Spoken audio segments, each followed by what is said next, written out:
Well, we started off real fast, and we were happy with that. We came out at halftime, and we got hurt by penalties, shortened our drives, and made it a third and really, really long. We had to punt the football, and we were scoreless in the third quarter, and then that fourth quarter came around, and we gave up two big pass plays. One was an out and up, a young corner bit on it and got beat, and the other one we just didn't play our technique right, and we got beat on two plays. So it kind of reminded me a little bit of that Graz Raiders game yesterday, where the first half was real fast, and then the second half, it kind of let up. And that's something that can't happen, but it's good that we can learn from something like this and go on. We got the win, and that's the most important thing. So we're looking forward to the Rangers next week, and we got to get better at a lot of things. So we will. A difference maybe was between the Raiders game yesterday that you couldn't put on your backups at the end. It was actually a close game in the third quarter. Yeah, it was close. I mean, it was 24-7 there for a while, and we ended up scoring at the end. So, in reality, I got 7 linebackers. I don't have a whole lot of backups. We play with 4 of them, and rotate our group. So, our roster's not huge. So the backup thing, we didn't have a whole lot to play with, and so it happens. It happens in football. It's a sport you can't give up on. Teams come back pretty quickly, and 2 big plays like that. They're back in the football game, but we finished the game, and that was the important thing. Coach Smythe here after the game against your former team, the Vikings. You had a lot of fun here on the Hohe Warte, and a good third quarter against this team, and a very bad first half. What is your opinion on this game? Well, yeah, you're right. You're exactly right. The first half was we made a ton of mistakes, and we looked like a team that was a little scared, and I think we might have been. Playing the defending champions at their place, that's a tough deal, especially when you're putting a team together that hasn't played together like we are. So it was hard, but at halftime we just talked about, guys, relax, play hard, just keep playing, and they did. And we eliminated many of our mistakes. We were better, obviously, the second half. So that's something we can build on, and I think as this season progresses, you're gonna see that this is a team that doesn't quit. How was the feeling for you when you come here back on the Hohe Warte as a coach? You've been here as a fan or just watching a game, and now you're a coach. It's you're more involved here. Well, emotional because I've never stood on that sideline for a game, and that was interesting. But how many times have I said, I have so many wonderful friends here in Vienna. My wife and I are blessed to have been here for 9 years, and to come back and see 50 or so ex-players in the end zone there just saying hello, and even there's a handful of kids who I didn't coach that are on this team for Vienna, but they were in the youth program then, and I know them and they know me, and they gave me wine, and I mean it's touching really to have the kind of feeling you get when you know that you've affected someone in a positive manner. Positive things, negative things. I read a lot about interviews and your blogs. You're still angry with Chris and also Sean, who is not here anymore, and the Vikings organization. How your leaving went 10 years ago? Well, it was not done right. Those 2 guys basically went behind my back to take this job. Sean at least apologized. Chris never has. And he's still here. Yeah, he is still here. But it shouldn't have happened that way. I mean, that shouldn't have been the way it ended. And I blame Carl for that. Carl bought a bill of goods with those 2 young guys that have never done anything in their life compared to what I've done. I built this program. 9 years here, established. When I got here, they had never won. And 9 years later, I get the gate for 2 young guys that have never coached. Sorry, after so many years, you still not say, okay, it's done? No, I can't do that. I did to Sean because Sean apologized. Until Chris apologized, I'll never even talk to him again. Carl? I shake hands with Carl. I say, and I told Carl this. I said, Carl, you made a huge mistake and your pride won't let you admit it. And I said, that's wrong. The people that are affected are the kids that are playing for that jerk.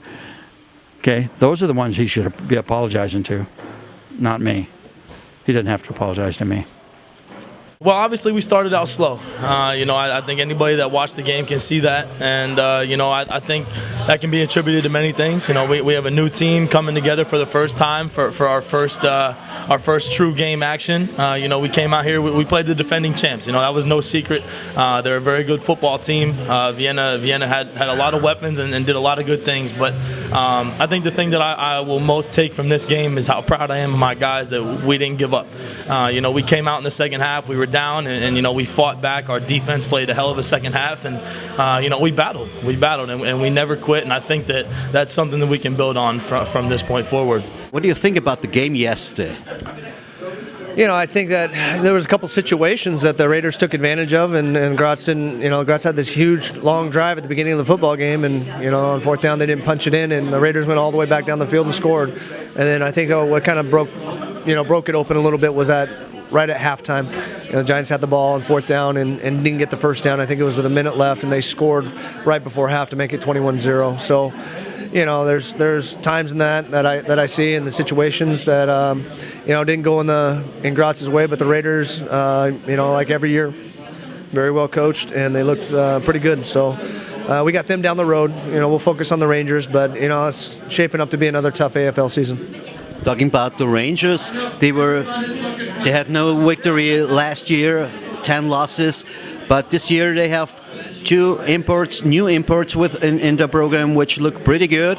And the team was in the off season the whole time, spent a lot of time with coaching and preparing for the season. Do you expect them much stronger than last year? I do expect them to be stronger. I mean the rule change does help. Their quarterback to be on the field only half the time and not full time. I expect their defense to be much stronger, especially their front seven. You had two Division I players like that, and I've watched the Cardinals linebacker, the Stanford Cardinal linebacker.